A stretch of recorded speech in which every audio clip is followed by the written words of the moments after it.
devised by the Jews, you are worshiping up a carbon copy of the original. I want to give you a picture of the original religion before someone tampered with it, changed it around, and made it the deification of their culture and their power desires.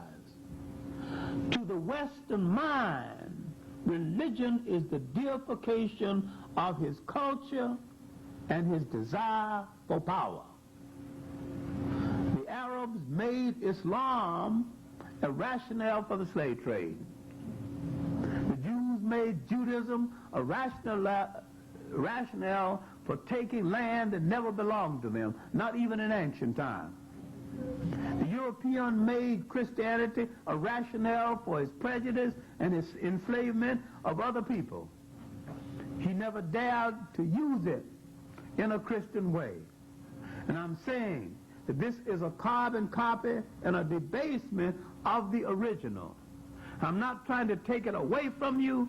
I'm trying to show you the original copy as against the carbon copy. Now, the carbon copy might frighten you because you're so accustomed, the original copy might frighten you because you're so accustomed to the carbon copy, it might be a little hard for you to take.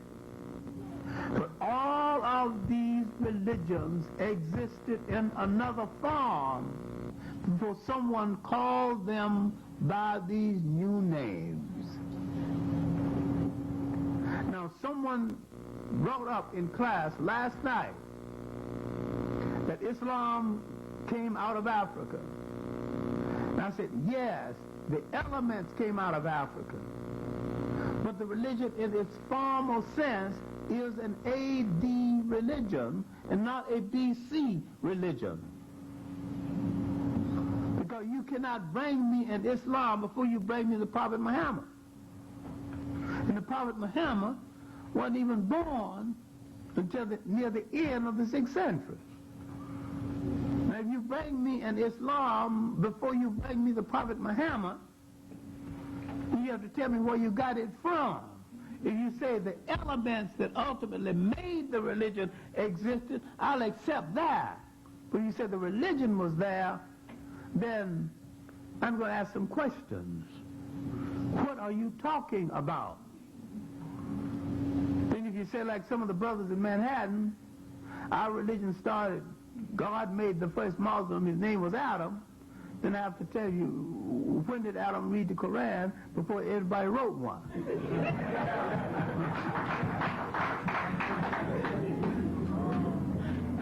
Everybody thinks his religion was there forever, and it is not necessary for your religion to have been there always to be true to you or good for you if you decide that it was good for you.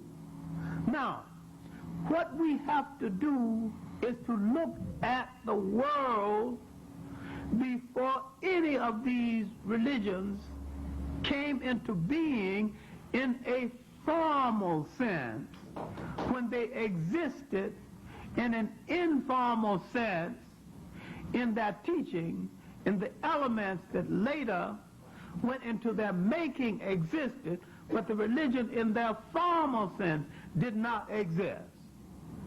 And look at now you have to look at the making of the elements in the Nile Valley, the making of the great religions and the great spirituality of African people, when African people had no one in the world to depend on but themselves. You are looking at African people all by themselves. There are no Asians. Europe don't exist. There are nobody involved in this great intellectual show but African people. It is hard for you to conceive that there was a time when you did not ask anybody to do anything And there was nobody around to show you anything, and you did the greatest thing you have ever done.